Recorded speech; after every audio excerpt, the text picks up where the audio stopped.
नमस्कार दोस्तों, मैं गौरव शर्मा स्वागत करता हूं आप सभी का आपके अपने YouTube चैनल अध्ययन कोचिंग पॉइंट में। तो दोस्तों आज का टॉपिक है SC एंड ST एक्ट 1989। जी हाँ, मैंने आपको दहेज प्रतिषेध अधिनियम आपको पढ़ाया है, ठीक है। आज हम इसके बारे में फुल डिटेल से पढ़ने वाले हैं और एक एक तरीके से हम इसको जानेंगे कि SC ST एक्ट है क्या, ठीक है। सबसे पहले मैं आपको बताऊँ कि इसमें 5 अध्याय और 23 धाराएँ हैं, तो हम सभी धाराओं को नहीं पढ़ेंगे, केवल इम्पोर्टेंट धारा पढ़ेंगे और काम की बातें इसमें पढ़ेंगे। दूसरा सबसे ज़्यादा इम्पोर्टेंट बात क्या है कि हमें इसे समझना है कि ये है क्या, ठीक है। सुप्रीम कोर्ट का इस पर क्या रुख था और केंद्र सरकार ने इस पर अपनी क्या गाइडलाइन या किस तरह से दोबारा से अधिनियमित किया, सबसे महत्वपूर्ण यही हो जाता है, ठीक है। तो आइए मेरे साथ, ठीक है। तो सबसे पहले हम बात करते हैं SC ST एक्ट की कि अधिनियमित कब हुआ। ये अधिनियमित कब हुआ? तो ये 11 सितंबर 1989। अधिनियमित का मतलब होता है जब राष्ट्रपति द्वारा इस पर साइन हो जाते हैं, बिल्कुल पूरा बन के तैयार हो जाता है, ठीक है। तो ये 11 सितंबर 1989 को ये बन के तैयार हुआ, परंतु लागू जो हुआ वो 30 जनवरी 1990। ये बात मैंने आपको पहले भी बताई थी कि जो अधिनियम जिस साल बनता है मोस्टली उससे अगले साल ही पारित होता है। मोस्टली की बात मैंने सभी के लिए नहीं कहा, ध्यान रखना। मैंने दहेज प्रतिषेध पढ़ाया था, उसमें भी ऐसी था और इसमें भी ऐसी है। तो ये विशेष ध्यान रखना, अधिनियमित अलग होता है और पारित जो है वो अलग होता है, ठीक है। जैसा कि मैंने आपको बता रखा है कि धारा 1 में उस अधिनियम से जुड़ी हुई बातें कही हुई होती हैं कि ये अधिनियम है, एक्चुअली में उसका कोई अस्तित्व है। बात समझ में आ रही है? तो इसलिए हम धारा 1 के बारे में नहीं पढ़ते, हर अधिनियम की धारा 1 में यही होता है। इसी तरह हर अधिनियम की धारा 2 में उससे संबंधित कुछ परिभाषाएं होती हैं, ठीक है, जिन्हें हमें अलग अलग अधिनियम के अनुसार जो है पढ़ना होता है। तो आज हम इसकी परिभाषाओं को पढ़ने से पहले सबसे पहले हम इसका इंट्रोडक्शन बता देते हैं कि इसकी ज़रूरत क्यों पड़ी है हमें, ठीक है। तो 1860 भारतीय दंड संहिता होने के बावजूद और 1955 के अत्याचार निवारण अधिनियम होने के बावजूद भी अत्याचारों ने बढ़ना कम नहीं किया। दिन पर दिन अत्याचार बढ़ते जा रहे थे और अत्याचार किन लोगों पे बढ़ रहे थे? जो छोटे तबके, गरीब तबके के लोग थे, ठीक है। तो उनके लिए विशेषतः ये अधिनियम बनाने की जरूरत पड़ी।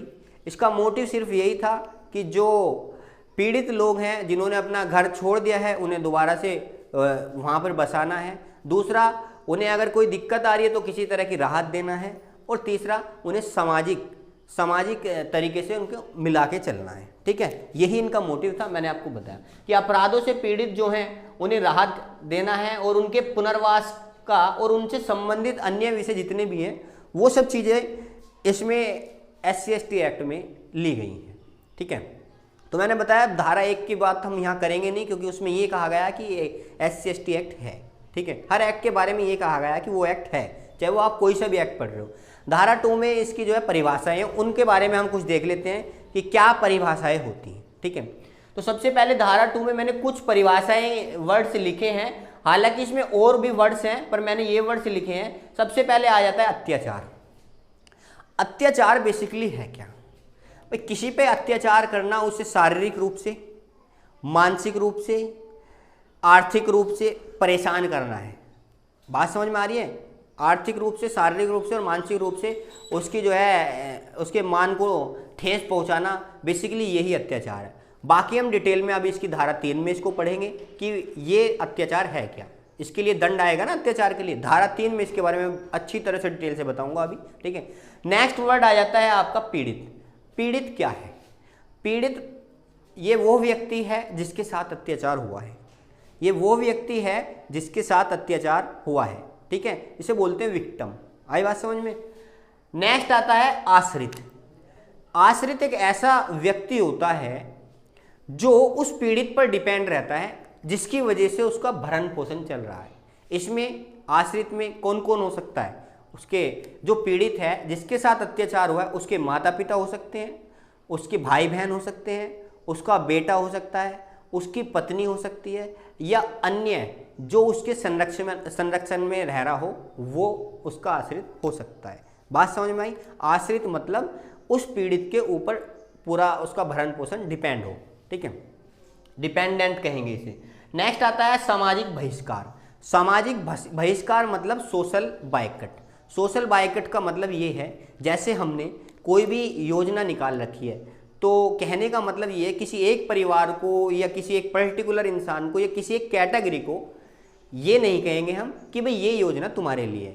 कोई भी अगर सार्वजनिक चीज़ें है, जैसे कोई वैकेंसी निकल रही है, आप उसे केवल इस बेस पे नहीं रोक सकते कि वो एससी का है या एसटी का है। बात समझ में आ रही है? कोई योजना गवर्नमेंट से मिल रही है तो आप उसे इस बेस पे नहीं मना कर सकते कि वो एससी का है एसटी का है। तो ये सामाजिक बहिष्कार जो है, इस तरह के चीज़ को सामाजिक बहिष्कार कहते हैं, तो उसके लिए भी इसमें दंड है। ठीक है, उसके बाद आते हैं साक्षी।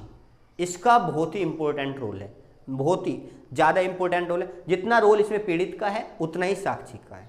ठीक है, तो साक्षी क्या होता है? ठीक है, साक्षी एक ऐसा इंसान होता है जो अपराध के समय पर वहाँ उपस्थित रहता है, जिसे हम कहते हैं गवाह। ठीक है, विटनेस, इंग्लिश में बोले तो विटनेस। अपराधी को अपराधी कह रहा हूँ, पीड़ित को विक्टिम कहेंगे और जो साक्षी है उसे कहेंगे विटनेस, मतलब गवाह। मतलब जिसके सामने वो अत्याचार हुआ हो उसको कहेंगे हम साक्षी। ठीक है, और जांच अन्वेषण में उसका बहुत बड़ा रोल होता है। ठीक है, तो इसलिए मैंने बताया इन दोनों के बारे में डिस्कस करेंगे। तो इसी तरह की बहुत सारी परिभाषाएं इसमें दी गई हैं। एससी एसटी कैटेगरी को बताया गया कि धारा 366 के अंदर ये है। लोक सेवक को बताया गया कि दंड प्रक्रिया संहिता भारतीय दंड संहिता की जो आर्टिकल 21 है उससे लोक सेवक के बारे में बात की गई है। ठीक है, तो इसी तरह से बहुत सारी परिभाषाएं हैं जिन्हें मैंने यहाँ पे नहीं लिया है, जो बेकार की हैं। ठीक है, और कहने का मतलब ये है सभी परिभाषाओं का खास मैंने यहाँ पे लिया है। ठीक है, उसके बाद बात करते हैं धारा 3। धारा 3 क्या कहती है? अत्याचार के अपराधों के लिए दंड। अत्याचार को मैंने यहाँ पे हाईलाइट कर दिया है। अब ये अत्याचार क्या है, अत्याचार के बारे में हम डिस्कस करेंगे। मैंने ऊपर बताया अत्याचार होता क्या है। ठीक है, अब हम इस अत्याचार को डिटेल से पढ़ेंगे कि अत्याचार बेसिकली है क्या है। बेसिकली देखिए, अनुसूचित जाति के किसी सदस्य को अखाद्य या घृणाजनक पदार्थ पीने या खाने के लिए मजबूर कर देना। इसका मतलब सीधा सीधा ये है, मान लिया कोई अनुसूचित जाति का व्यक्ति है, उसे ऐसी चीज़ खिलाना जो वो खाना पसंद नहीं करता हो। जैसे अगर वो मीट नहीं खाता तो उसे मीट खिला देना, वो शराब नहीं पीता तो उसे शराब पिला देना, या कुछ ऐसी चीज़ जो सामाजिक दृष्टि से घृणाजनक हो, कि मतलब ऐसी गंदगी की चीज़ें, कीचड़ वगैरह बहुत सारी चीज़ें होती हैं यार। अगर आप ज़बरदस्ती मुंह पे ये इस तरह का काम करते हो, उसे खिलाते हो पिलाते हो, तो ये आपका उसके खिलाफ अत्याचार होगा। बात समझ में आई? दूसरा पॉइंट आपका आ जाता है, अनुसूचित जाति के किसी सदस्य के परिसर में या उसके प्रवेश द्वार पर मलमूत्र, पशुशव या कोई अन्य घृणाजनक पदार्थ इकट्ठा करना है। मतलब कोई अगर एससी एसटी कैटेगरी का इंसान है, उसके घर में या उसके घर के बाहर ना तो मलमूत्र इकट्ठा करना है, ना पशुशव डाल के जाना है। ठीक है, पशुशव नहीं डालना है। तीसरा, कोई ऐसा घृणाजनक पदार्थ जैसे मीट वगैरह के टुकड़े डाल दिए, बदबू आ रही है, कुत्ता मरा हुआ, ये सब चीज़ें ये क्या है? अगर आप इस तरह का काम करते हो तो ये भी आपका एससी एसटी एक्ट के तहत जो है अत्याचार में लगाया जाएगा। ठीक है, तीसरा पॉइंट आपका है, अनुसूचित जाति के किसी भी सदस्य को जूतों की माला पहनाएंगे या नग्न या अर्धनग्न घुमाएंगे। मतलब सीधा सीधा कहने का ये है कि अगर अनुसूचित जाति का कोई भी व्यक्ति है, उसे अगर आप जूतों की माला पहना रहे हो या अर्धनग्न उसे घुमा रहे हो जूतों की माला पहनाकर, या उसे पूरा नग्न करके घुमा रहे हो, ये भी एक तरह का अत्याचार होगा। ठीक है, इसी तरह के कुछ और अत्याचारों के बारे में हम डिस्कस कर लेते हैं आगे। आइए भाई आगे देखते हैं। 3 तरीके मैं अत्याचार के आपको बता चुका हूं कि 3 तरीके ये हैं। चौथा तरीका अत्याचार का क्या है कि किस तरह से आप अत्याचार कर सकते हैं एससी एसटी पे। अनुसूचित जाति के किसी सदस्य पर बलपूर्वक ऐसा कार्य करेगा, जैसे उसके कपड़े कोई उतरवाएगा, बलपूर्वक उसका सिर मुंडवाएगा, उसकी मूछें कटवाएगा, या उसके चेहरे या शरीर पे कोई भी कालस या किसी भी तरह का कलर वगैरह लगाएगा। तो मतलब इसको भी एक अत्याचार की श्रेणी में, कि भाई ये नहीं कि ज़बरदस्ती उसकी मूछ कटा दी, ज़बरदस्ती उसको गंजा करा दिया, या ज़बरदस्ती उसके मुंह पे कालस पोत दी, इस तरह का भी अत्याचार जो है वो इस श्रेणी में रखा गया है। ठीक है, एससी एसटी एक्ट। नेक्स्ट है आपका, अनुसूचित जाति के किसी व्यक्ति या कुटुंब, या तो कोई वो एक व्यक्ति हो या कुटुंब हो या उसका कोई समूह हो। ठीक है, जिसमें वो रहते हैं एक समूह में, यदि उन सब के खिलाफ सोशल बाइकट करते हैं, उन सब लोगों का मतलब सामाजिक बहिष्कार करते हैं, अगर वो SC/ST के हैं तो उसके लिए भी इसको अत्याचार की श्रेणी में रखा गया है। अब बहिष्कार तो कैसा भी हो सकता है, सामाजिक बहिष्कार हो सकता है, आर्थिक बहिष्कार हो सकता है, मतलब वही कोई योजना किसी उसको उस तक ना पहुंचाए, ये आर्थिक बहिष्कार। सामाजिक मतलब उन्हें अपने आसपास ना बैठाना पसंद करें, ये सामाजिक बहिष्कार। तो मैंने ये 5-6 पॉइंट आपको बताए, हालांकि और चीज़ें भी इसमें हैं पर ये मेनली हैं। तो इन सब के लिए एक दंड रखा गया है, उसको दंड है मिनिमम 6 महीने और मैक्सिमम 5 वर्ष, ठीक है। मतलब 6 महीने से 5 साल तक के बीच कुछ भी दंड आपको मिल सकता है, प्लस उसमें जुर्माना जो कोर्ट चाहे वो लगाएगा, ठीक है। तो ये आपका अत्याचार के लिए हुआ, ठीक है। हालांकि धारा 3 में जो दंड का प्रावधान है वो और बहुत सी चीज़ों के लिए भी है। उससे पहले अभी हम एक संशोधन पढ़ लेते हैं। एक संशोधन की ज़रूरत फिर से पड़ी हमें 2015 में। क्यों पड़ी? क्योंकि इन सब से भी काम नहीं चला, क्योंकि सोशल बाइकट एक ऐसा काम है, सोशल बाइकट एक ऐसा है कि आपने ये एक्ट बना दिया, बिल्कुल ठीक है, लोगों में भय भी है, जो भी है, कहने का मतलब ये है काफ़ी कुछ सुधार हुआ, परंतु सोशल बाइकट ने अब भी पीछा नहीं छोड़ा। तो उस चीज़ को ध्यान में रखते हुए 2015 में मोदी की सरकार में ही आप समझ सकते हैं, ठीक है, क्योंकि 2014 में आए थे। 2015 में एक संशोधन हुआ। क्या संशोधन था? संशोधन ये था कि पहले इनकी जो शिकायतें थी SC और ST वालों की कि भाई उनको मंदिरों में नहीं घुसने दिया जाता, या मंदिर का मठ का पुजारी जो होता है वो ब्राह्मण होता है या ब्राह्मणी होती है, इस तरह की बातें सुनने में आती थी। तो 2015 में यही संशोधन हुआ कि कोई भी SC/ST की महिला मंदिर में देवदासी के रूप में काम कर सकती है। देवदासी मतलब देव की दासी, भगवान की दासी मतलब पुजारन की बात है, ये नहीं किसी और की दास बनना रहे हैं। बात समझ में आ रही है? देवदासी मतलब भगवान की दासी, और भगवान का दास कौन होता है? जो भक्तजन होते हैं, ठीक है। तो मतलब SC/ST की महिलाएं वहाँ पे काम कर सकती हैं।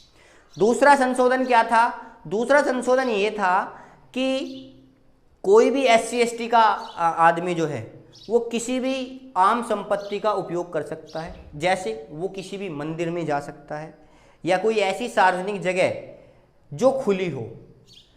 अब यहाँ पे मैंने बोल दिया जो खुली हो, इसका क्या मतलब है? भाई कानून ने कोई बहुत सारी सार्वजनिक जगह ऐसी हैं जिनको बंद कर रखा है, मंदिर हैं या किले हैं ऐतिहासिक, तो उसे इस आधार पे उन किलों में नहीं घुसने दिया जाएगा कि भाई वो SC/ST का है, तो उसे इस पे, इसका मतलब अगर वो SC/ST का है तो वो कानून तो नहीं तोड़ेगा ना। तो मतलब कहने का यही है कि जो जगह खुली हुई हो, जहाँ सब लोग जा सकते हों, केवल वहाँ के लिए SC/ST के जो पहले उन शिकायतें आ रही थी, ठीक है, कि उनको घुसने नहीं दिया रहा, तो ये अधिनियम बना दिया कि अगर कोई इस चीज़ का विरोध करता है तो उसके तहत जो कार्रवाई की जाएगी। बात समझ में आ गई? अब इसमें कुछ चीज़ें ऐसी हैं जिनको अलग रखा गया है, क्योंकि जो SC/ST एक्ट है ना वो केवल SC/ST एक्ट की ही बात मानता है। मतलब मेरा क्या है? मतलब मेरा ये है कि शिक्षा संस्थान और स्वास्थ्य संस्थान जो हैं उनमें प्रवेश से रोका गया है। अब ये ऐसा नहीं है कि स्पेशल उन्हीं को रोका गया है, SC/ST वालों को, समझ रहे हैं ना, क्योंकि SC/ST एक्ट से उनको स्पेशल अधिकार दिए गए थे। तो अब ऐसा नहीं है कि उनको सबको रोक रहे हैं और उनको स्पेशल अधिकार है कि वो शिक्षण संस्थान में ऐसे घुस जाएंगे या स्वास्थ्य केंद्र में ऐसे घुस जाएंगे। तो मतलब SC/ST एक्ट उनके लिए एक मोहरा है कि उनको स्पेशल अधिकार दिए गए हैं, तो इसका मतलब ये नहीं है कि वो किसी भी संस्थान में ऐसे घुस जाएंगे। और लोगों के लिए तो है ही नहीं, पर ये SC/ST एक्ट के लिए क्यों इस पर निषेध लिखा हुआ है मैं आपको दिखा देता हूँ। अनुसूचित जाति के किसी भी व्यक्ति या कुटुंब, ये तो मैंने बता दिया। ये रहा, SC/ST एक्ट द्वारा आम संपत्ति संसाधनों का उपयोग सार्वजनिक पूजा में किसी भी स्थान पर प्रवेश कर सकते हैं जहाँ जो जनता के लिए खुला हो, जबकि शिक्षा या स्वास्थ्य संस्था में प्रवेश निषेध। यही बात मैंने आपको बताई है कि इस आधार पे उनको शिक्षा या स्वास्थ्य विभाग में प्रवेश नहीं देंगे कि वो केवल SC/ST के हैं। प्रवेश सबको मिलेगा, ऐसा नहीं है कि केवल उन्हीं को मिलेगा, क्योंकि ये जब जो मैंने अधिनियम बताया ये इसलिए बना, ये जो संशोधन हुआ, क्योंकि उनको प्रवेश, जैसे मंदिर में जाने के लिए प्रवेश किन को नहीं दिया जा रहा था? भाई SC/ST वालों को, तभी तो उनके लिए बना। उनके लिए स्पेशल बना। तो इसका मतलब ये चीज़ स्पेशल नहीं है उनके लिए, ये तो सबके लिए है भाई। शिक्षा संस्थान सबके हैं, ठीक है, स्वास्थ्य विभाग सबका है, कोई भी आया जा सकता है। तो इस आधार पे वे क्लेम नहीं कर सकते कि भाई हमें घुसने नहीं दिया जा रहा, वहाँ सबके लिए रूल बराबर है। बात समझ में आई है? आइए कुछ नेक्स्ट जो धारा, इसी धारा के अंदर किस किस तरह का दंड का प्रावधान है। मैंने इनके बारे में ये दंड बताया 6 महीने से 5। अब अलग अलग तरीके से अलग अलग दंड हैं, किस तरह से हैं आइए देख लेते हैं।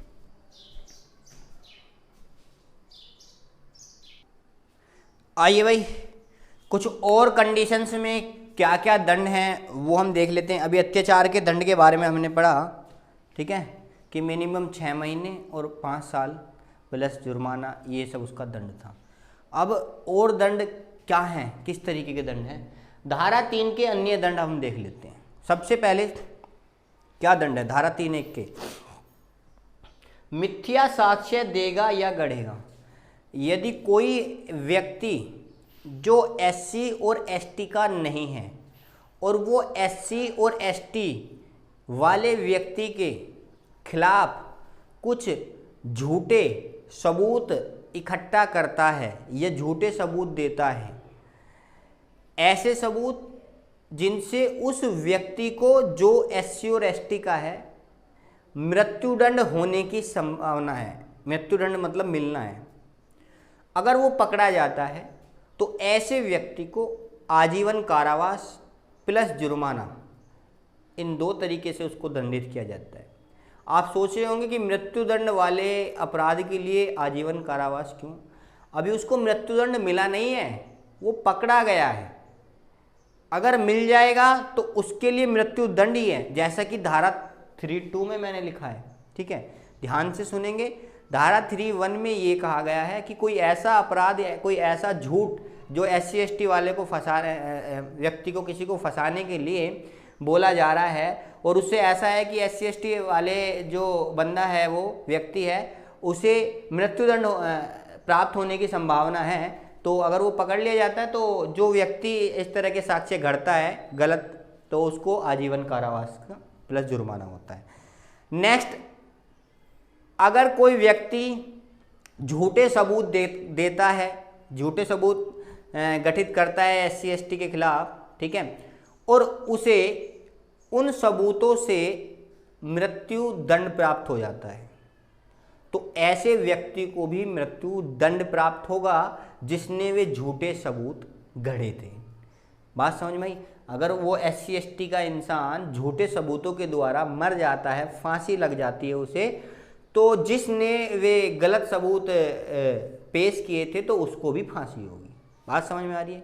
तीसरा पॉइंट ये कहता है 3(3) कि कोई ऐसा व्यक्ति जो SC ST के किसी व्यक्ति को 7 साल या उससे ऊपर के अपराध में फंसाने का काम करता है झूठे सबूत देके, तो उस व्यक्ति को कम से कम 6 माह और अधिकतम 7 साल तक का कारावास हो सकता है और प्लस उस पर जुर्माना लगेगा। इस कंडीशन में भी आप ये सोच रहे होंगे कम से कम 6 महीने क्यों रखा? क्योंकि भाई उसे कोई अभी उसे अपराधी बनाया थोड़ी गया है या उसको सजा थोड़ी मिली SC ST वाले को, बस अभी तो झूठे साक्ष्य ही गढ़े गए हैं और वो बीच में ही पकड़ा जा रहा है कि जो झूठे साक्ष्य गढ़ रहा है, ठीक है। तो इसलिए मिनिमम 6 महीने है और मैक्सिमम 7 साल है और प्लस उसके पास जुर्माना है, ठीक है। नेक्स्ट आ जाता है अग्नि या विस्फोटक द्वारा रिस्टिंग, मतलब कोई भी नॉन SC ST जो SC ST का व्यक्ति नहीं है और वो किसी SC या ST वाले व्यक्ति पर इस तरह से हमला करता है कि उसकी संपत्ति को कुछ नुकसान हो जाए, तो उसके लिए क्या दंड है? उसके लिए भी मिनिमम यही दंड है, न्यूनतम 6 महीने और अधिकतम 7 वर्ष और प्लस जुर्माना भी, ठीक है। ये कब है? जब उसकी कुछ संपत्ति को नुकसान पहुंचाने की इच्छा है उसकी, ठीक है। दूसरा पॉइंट ये कहता है कि अगर वो उसकी पूरी संपत्ति को ही उड़ा देना चाहता है, मतलब जहां वो रह रहा है ना आवास, उसके घर को उड़ा देना चाहता है, तो इसका मतलब उसको मारने की कोशिश कर रहा है, ठीक है। अगर वो उसके घर को उड़ा देना चाहता है और उसने ऐसा किया है तो उसे आजीवन कारावास उसे आजीवन कारावास प्लस जुर्माना दोनों से ही क्या किया जाएगा, उसे दंडित किया जाएगा। बात समझ में आ रही है? ठीक है, आगे चलते हैं। अब एक धारा है, धारा 325, मोस्ट इंपॉर्टेंट रोल है इसका, और इसका ही रोल मैं आपको बताऊंगा। ये संशोधन जो हुआ था सुप्रीम कोर्ट और केंद्र सरकार की जो लड़ाई हुई थी, इसका भी महत्वपूर्ण रोल इसमें भी है। ठीक है, पहले इसके बारे में देख लेते हैं ये है क्या, धारा 325। ठीक है, धारा 325 में बहुत सारे अपराध आते हैं। ठीक है, पहले मैं आपको एक बात बताऊं कि इसमें इस तरह के अपराध लिए गए हैं धारा 325 में जो 10 वर्ष से अधिक के हों। ऐसे अपराध जो 10 वर्ष से अधिक की सजा, 10 वर्ष या 10 वर्ष से अधिक की सजा देते हों, उनको इसमें लिया गया है। ठीक है, और इसमें SC/ST एक्ट के लिए क्या प्रावधान है, तो धारा 325 के तहत अगर कोई, ये जो धारा 325 इसकी SC/ST एक्ट की है, अगर कोई व्यक्ति किसी SC वाले के साथ ऐसा काम कर देता है, SC और ST वाले के साथ, जिसे 10 साल का, जिससे उस व्यक्ति को 10 साल का, कौन से को, जिसने अपराध किया है, जिसने SC/ST एक्ट पर अपराध किया, उसे अगर 10 साल का कारावास हुआ है, तो अगर वो अपराध उसने SC/ST वाले के खिलाफ किया है ना, तो वो 10 साल का कारावास उसका आजीवन कारावास में बदल सकता है। ध्यान से सुनेंगे कि अगर एक नॉर्मल व्यक्ति नॉर्मल को किसी अन्य SC/ST को छोड़ के अन्य पे अपराध करता है तो उसे 10 साल का कारावास है, परंतु वही सेम अपराध अगर SC/ST के खिलाफ कर देता है वो, तो वो 10 साल का होना चाहिए औरों के खिलाफ, परंतु SC/ST के खिलाफ वो आजीवन कारावास में बदल जाता है। ठीक है, तो ये इस तरह की धारा 325 का बहुत बड़ा रोल है। इसमें धारा 100 IPC की जो है 120 के, 120 ख और 121 22 वो 141 से बहुत सारी धाराएं मैं बताता हूँ, इसमें बहुत सारी धाराएं इसमें शामिल की गई हैं। ठीक है, जिसमें 10 साल से ऊपर का अपराध है। ठीक है, उनको इसमें शामिल किया गया। आइए अब बहुत ही महत्वपूर्ण निर्णय की तरफ चलते हैं। निर्णय ये कि केंद्र सरकार ने अपने पहलुओं को में क्या बताया, सुप्रीम कोर्ट क्या चाहता था और नियम में पहले से क्या था। तीनों पहलुओं को हम एक साथ लेते चलेंगे ताकि आपकी समझ में आ जाए बेसिकली ये SC/ST एक्ट पे आंदोलन जो हुआ था ये क्यों हुआ था। एक आंदोलन हुआ था, याद करो, जिसमें बसें तोड़ी गई थी। ये तो वो जो आंदोलन बेसिकली हुआ था वो इसी चीज़ को लेके हुआ था, SC/ST एक्ट को। ठीक है, लोगों ने भ्रमित कर दिया कि वो आंदोलन क्यों हुआ है, कि आरक्षण खत्म हो रहा है। ऐसा कुछ नहीं है, जो ये एक्ट आया था उसकी वजह से ये आंदोलन शुरू हुआ था, ताकि सरकार ने फिर आनन फानन में अपना नियम बनाया, क्योंकि सुप्रीम कोर्ट की गाइडलाइन के बाद ही आंदोलन शुरू हुआ था। ठीक है, आइए देखते हैं क्या है वो, बहुत ही ध्यान से उसको पढ़ने वाले हैं अब हम। भाई फैसले की घड़ी आ गई है, क्या क्या हुआ था, सुप्रीम कोर्ट ने क्या बोला था, सरकार का क्या पक्ष था, उसके बारे में हम डिस्कस कर लेते हैं। 2018 में क्या एकदम से फेरबदल हुआ, इसमें क्या ज़रूरत पड़ी। ठीक है, तो भाई सुभाष काशीनाथ एक व्यक्ति हैं जो महाराष्ट्र राज्य से वर्सेस है, उन्होंने महाराष्ट्र राज्य में हाई कोर्ट में केस डाला था, फिर वहाँ से ट्रांसफ़र होकर सुप्रीम कोर्ट में आया। ठीक है, तो क्या केस था, उन्होंने ये देखा, उन्होंने बताया कि ये जो ST एक्ट है इसका दुरुपयोग हो रहा है। दुरुपयोग मतलब कैसे हो रहा है कि जो बहुत सारे केस हैं ये झूठे पाए जा रहे हैं। ठीक है, झूठे पाए जा रहे हैं मतलब कहने का सीधा सीधा क्या है कि जब सरकार सुप्रीम कोर्ट ने इनकी जांच कराई थी 2016 में, तो बताया था कि 5347 केस तो SC में झूठे पाए गए थे और 912 केस ये ST में झूठे पाए गए थे। अब देखो, न्यायालय तो सबके लिए बराबर है। न्यायालय ने पुलिस की जांच कराई तो इतने केस, अगर न्यायालय तो ये चाहेगा कि एक भी केस झूठा ना हो, वो चाहेगा कि एक को भी गलत सजा ना मिले। अभी इतने झूठे केस अगर ये पाए गए हैं, बाई चांस इनको अगर सजा मिल जाती तो क्या न्यायालय सोचता। बात समझ में आ रही है। अब बात करते हैं ये झूठा केस का नाम कहाँ से आया भाई, और क्या जरूरत पड़ रही है किसी को झूठा केस करने की। ठीक है, तो इसके पीछे दो तर्क हो सकते हैं। पहला तर्क, ये जो SC/ST एक्ट है, ध्यान से सुनेंगे, इसके तहत सरकार SC/ST एक्ट वाले व्यक्ति को 75,000 से लेके 8.5 लाख तक की राशि मुहैया कराती है। 75,000 रुपये से लेके 8.5 लाख तक की राहत देती है।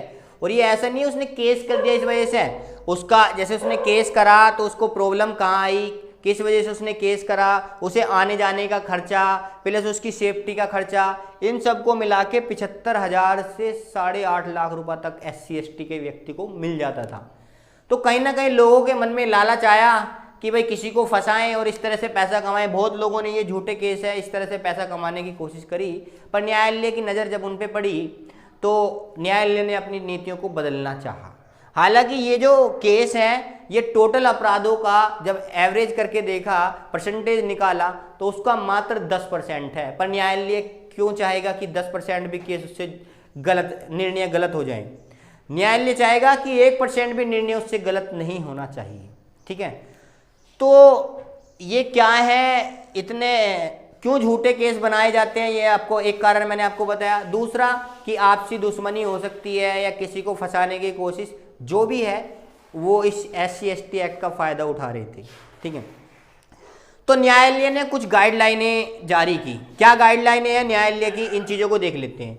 क्या कहा कि DSP रैंक का अधिकारी जांच करेगा। सबसे पहली बात न्यायालय ने यह बताई कि DSP रैंक का अधिकारी जांच करेगा, जबकि पहले इसमें इंस्पेक्टर रैंक का अधिकारी ही जांच कर लेता था।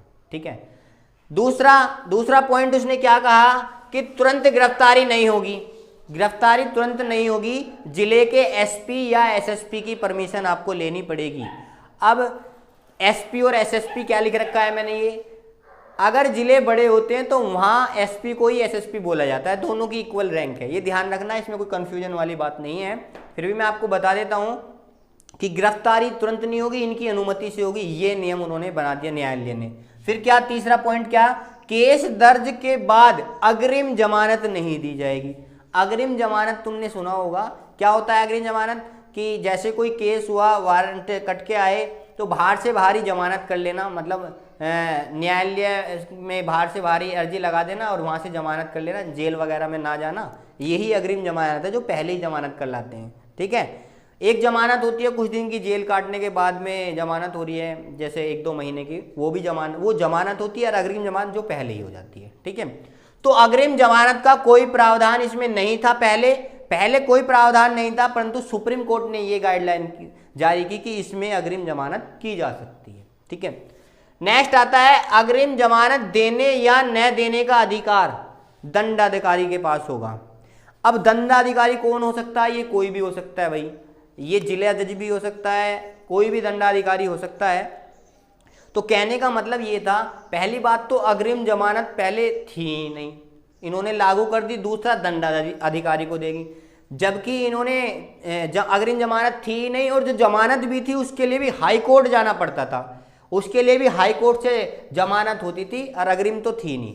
तो ये उसके विपरीत फैसला था। ठीक है, फिर उसके बाद क्या कह रहे हैं, किसी भी सरकारी कर्मचारी, अगर किसी भी सरकारी कर्मचारी पर केस हो जाता है, कोई भी सरकारी कर्मचारी है अगर उस पर केस हो जाता है तो तुरंत गिरफ्तारी नहीं होगी, जबकि पहले ऐसा प्रावधान है, धारा 4 के अंदर ये बात कही गई है कि सरकारी जो कर्मचारी है उसकी गिरफ्तारी के बारे में बात कही गई है वहाँ पे। ठीक है, तो कहने का मतलब सीधा सीधा ये है कि अब जो गिरफ्तारी होगी वो उस विभाग के, जिस अधिकारी के खिलाफ आप ये SC/ST एक्ट आरोप लगा रहे हो, उस विभाग के उच्च अधिकारी की परमिशन लिए बगैर आप उस अधिकारी को या कर्मचारी को गिरफ्तार नहीं कर सकते। ये सुप्रीम कोर्ट का निर्णय था। ठीक है, उसके बाद क्या कहा था कि जो जांच होगी, DSP लेवल का जो जांच करेगा वो 7 दिन के अंदर अंदर जांच हो जानी चाहिए। 7 दिन से अगर ज़्यादा का समय लगता है तो इसे न्यायालय की तौहीन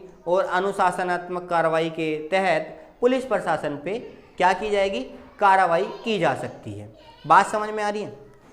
अब मैंने एक ये अग्रिम जमानत की बात करी थी, तो न्यायालय को ऐसा क्यों लगा कि अग्रिम जमानत दी जानी चाहिए? पहली बात तो मैं अग्रिम जमानत की अगर मैं बात करूं, यहाँ ये अग्रिम जमानत लिखा हुआ है मैंने, ये आर्टिकल 438 के तहत दी जाती है अग्रिम जमानत। ठीक है, अग्रिम जमानत का और धारा 18 SC/ST एक्ट, इनका आपस में जो है इस तरह से रिश्ता है कि एक दूसरे के विपरीत बात करते हैं हमेशा। कैसे कि जो CRPC की जो धारा 438 है ये कहती है कि किसी भी कंडीशन में अग्रिम जमानत हो जाती है, ठीक है। जबकि धारा 18 किसकी, इस अधिनियम की, ये जो आप ये पढ़ रहे हो SC/ST एक्ट की धारा 18 जो है ये कहती है कि अगर कोई व्यक्ति धारा 325 के तहत SC/ST एक्ट के तहत अगर वो गिरफ्तार किया गया है तो उसकी जमानत नहीं की जा सकती। धारा 18 में ये प्रावधान कहा गया है। तो हुई दोनों एक दूसरे के विरुद्ध, वो अग्रिम जमानत के लिए कह रहा है, धारा 18 मना कर रही है कि अगर 325 के तहत उसको उठाया गया है, 325 मतलब उस पर SC/ST एक्ट लगा हुआ है, ठीक है, तो भाई उसकी अग्रिम जमानत नहीं हो सकती। बात समझ में आ रही है। तो ये सब चीज़ें इसमें सुप्रीम कोर्ट का ये निर्णय था, जबकि सरकार ने बिल्कुल ऐसा ही निर्णय लेने की बात कही है जो पहले से चलता आ रहा था। तो सरकार ने इसमें एक 18A धारा जोड़ी। मैंने बताया था ना 18 में ये कहा गया है धारा 18 जो इसके विपरीत होती है, विपरीत, ठीक है। अब 18A सरकार ने क्या है वो अपनी तरफ से गाइडलाइन जारी की है। सरकार ने जो संशोधन किया उसको 18A में डाल दिया कि हाँ इस अधिनियम के तहत जो रूल पहले था सुप्रीम कोर्ट की गाइडलाइन से वही रूल रहेगा। मतलब उसको दोबारा लिख दो, वही बात है जो पहले से चलता आ रहा था सुप्रीम कोर्ट के गाइडलाइन से पहले। अभी इसके बीच की कुछ धाराएं हैं, मैं आपको बता दूं कि ये जो इस तरह के अधिनियम होते हैं, इस तरह के अधिनियम केवल स्पेशल कोर्ट या एक्सक्लूसिव स्पेशल कोर्ट, अनन्य विशेष न्यायालय द्वारा ही सोल्व किए जाते हैं, ठीक है। तो कहने का मतलब ये है कि इस कोर्ट के जो निर्णय है वो 2 महीने के अंदर हो जाना चाहिए, ठीक है। अगर कोई व्यक्ति इससे संतुष्ट नहीं है, अगर कोई व्यक्ति इससे संतुष्ट नहीं है तो वो 90 दिनों के अंदर हाई कोर्ट जा सकता है। ऐसे कोर्टों में जो हमारी सरकार है एक लोक अभियोजक तैयार करती है जिसे 7 साल का कम से कम एक्सपीरियंस हो वकालत करने का, अधिवक्ता के रूप में। बात समझ में आ रही है। और इन कोर्टों को कौन सी धारा में रखा गया है? स्पेशल कोर्ट की अगर मैं बात करूं, स्पेशल कोर्ट उसे रखा गया है धारा 14 में। धारा 14 में स्पेशल कोर्ट को रखा गया है। बात समझ में आई है। और धारा 10 में एक स्पेशल प्रावधान है, 9-10 की मैं अगर बात करूं तो उनमें क्या प्रावधान है? उनमें ये प्रावधान है कि अगर सरकार को लगता है कि इस यहाँ दलित क्षेत्र है और यहाँ पे कोई व्यक्ति उससे उसको परेशानी है किसी व्यक्ति से उस क्षेत्र में, तो वो उसको हटने का निर्णय दे सकते हैं कि वो 3 साल के लिए बाहर चला जाए। अगर नहीं हटता है तो उसके लिए धारा 10 में जो है क्या दिए गए हैं, उसके लिए धारा 10 में बहुत सारे दंडात्मक कार्रवाई उसके बारे में कहा गया है, ठीक है, क्या किस तरह का उसको जुर्माना दिया जाएगा। तो बेसिकली मैंने मोटा मोटा ये आपको बता दिया है। स्पेशल आपको इसके बारे में समझना था तो ये क्या था। हालांकि अब ये कुछ नहीं है, अब ये ख़त्म हो चुका है क्योंकि अब पहले से इसके विपरीत बात जो थी वो लागू हो चुकी है। तो दोस्तों अगर आज आपको ये हमारी वीडियो अच्छी लगी है ना तो प्लीज़ इसे लाइक करें, शेयर करें, कमेंट में कोई भी प्रॉब्लम हो तो हमें बताएं। देखो बहुत मेहनत से मैंने ये आपके लिए वीडियो बनाया है, इस पर अपनी प्रतिक्रिया ज़रूर दें ताकि मैं आगे भी आपके लिए वीडियो बना सकूं। दहेज प्रतिषेध अधिनियम की मैंने वीडियो पहले बनाई हुई है, आप उसे जाके देखें। ऐसे ही मैं एक्टों की वीडियोज़ आपके लिए लाता रहूँगा। धन्यवाद।